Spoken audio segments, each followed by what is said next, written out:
હાલ સિઝન ચાલી રહી છે તો આપણે રેમન્ડ્સના એક રિઝલ્ટ્સ આવતા જોયા, થોડા નબળા રિઝલ્ટ્સ આવતા આપણે જોયા છે, પણ આપણે એમના રેમન્ડ્સના CFO अमित अग्रवाल સાથે વધારે बात करिए। Amit ji, good afternoon. और आपके जो रिजल्ट्स आते हुए देखे, थोड़े वीक नंबर्स आते हुए नज़र आ रहे हैं। पहले तो नंबर्स पे अगर आप हमको कुछ क्लैरिफिकेशन दे सके तो। ये जो फर्स्ट क्वार्टर है, अप्रैल जून का क्वार्टर, ये पूरी तरह से सेकेंड वेव ऑफ कोविड से इम्पैक्टेड था। और हमारा जो सेगमेंट है उसमें जो कस्टमर है, जब तक वो आ नहीं सकता तो मार्केट में, दुकानों पर आ नहीं सकता, तब तक वो खरीदारी नहीं कर सकता। तो उसके कारण जो हमारा लाइफस्टाइल का बिजनेस है, जिसके अंदर fabric, branded textile, branded apparel है, उसमें वो सेल्स की बढ़ोतरी नहीं दिखाई पड़ती। किंतु अगर आप ये देखते हैं कि पिछले साल जब ये लॉकडाउन था तो हमारा रेवेन्यू करीब करीब 222 करोड़ का था, और इस समय हमने रेवेन्यू 862 करोड़ का दिखाया है। तो हमारी क्लियरली जो है, हमने वी लर्न इंजीनियस वेज कि हम कैसे ये रेवेन्यू का ग्रोथ करते हैं।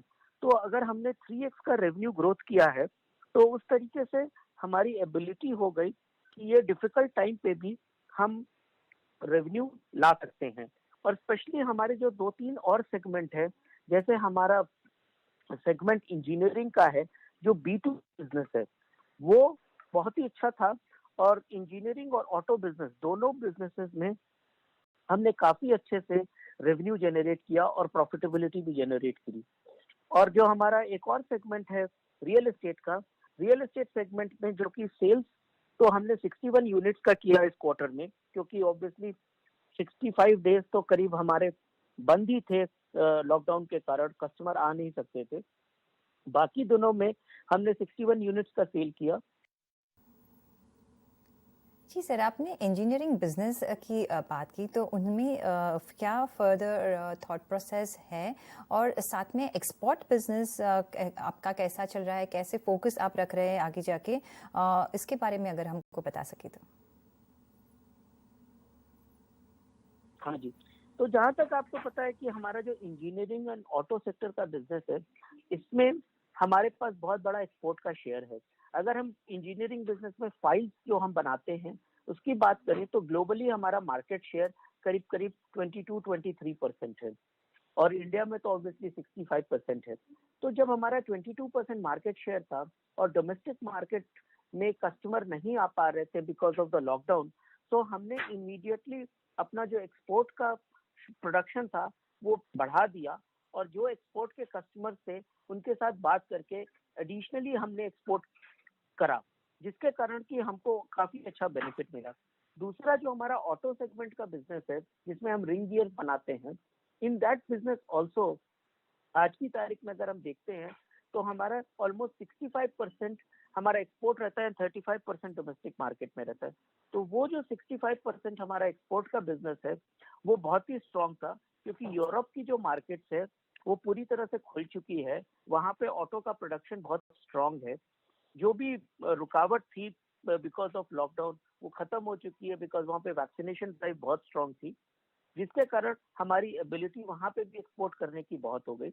और हम लोगों के साथ जो केवल एक चैलेंज था एक्सपोर्ट मार्केट में, जैसा कि सबको पता है कि ये जो पोर्ट का कंजेशन है ये बहुत सीवियर है, both in India side container availability and even in Europe market में, जो कि वो अनलोड करके उसको खाली कर पा रहे हैं। So that was the only challenge in that export segment. Otherwise, our ability to export is very, very high. जी सर, अगर आपका क्लोथिंग बिजनेस के बारे में बात करें, क्योंकि रेमंड्स और क्लोथिंग लाइन बाय लाइन जाते हैं, उसकी वजह से जाने जाते भी है, और अभी फेस्टिवल सीजन भी आ रही है, प्लस वेडिंग सीजन है, कैसे टैप कर रहे हैं वो, कैसे डिमांड देख रहे हैं आप वहाँ से? देखिए, हम लोग वेडिंग स्पेस में सबको पता है कि रेमंड बहुत बड़ी स्पेस में प्ले करता है वेडिंग का। और वेडिंग का जो स्पेस है, अगर हम देखें तो इंडिया एक ऐसी सोसाइटी है जिसमें कि वेडिंग्स की बहुत बड़ी इंपॉर्टेंस है।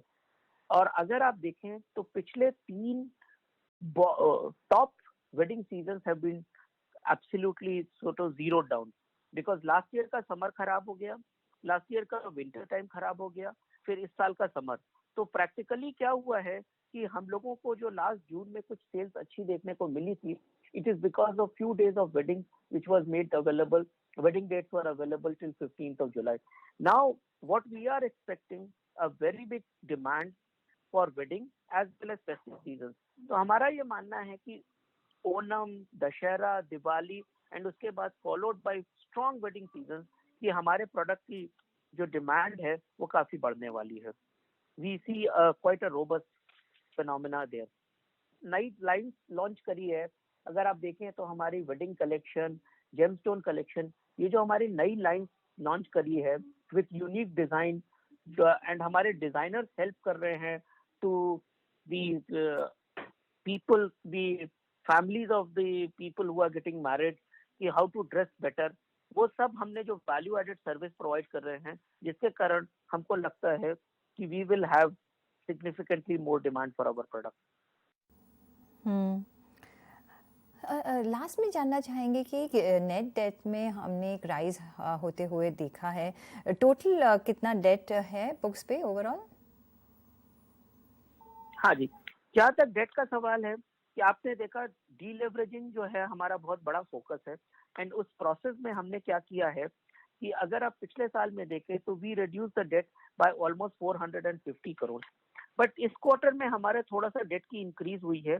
The reason being very simple कि ये जो डेट है हमारा इस क्वार्टर में हमारे प्लांट के प्रोडक्शन चालू थे, not at the highest level, but even still continued. Some plants operated at 40%, some plant operated at 55%, because it doesn't make sense to stop the plant.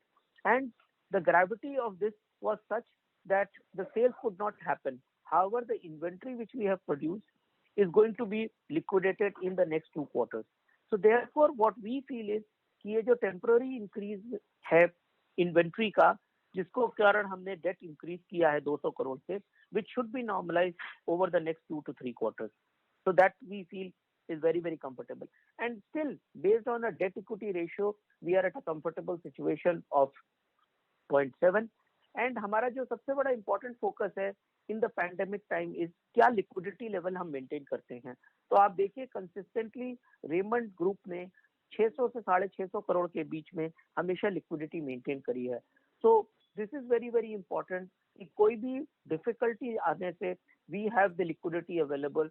दूसरा जो कि हमारा एक एफर्ट था पिछले साल कि हम शॉर्ट टर्म डेट को लॉन्ग टर्म डेट में फाइनेंस करा देते हैं, तो हमारी बुक्स में अगर हम नेट डेट के ऊपर देखें तो almost 75% of the debt is a long term in nature. So that way there is no repayment pressure, and we feel quite comfortable with the liquidity levels which we are maintaining, and the temporary increase in working capital will be liquidated over the next 2 quarters.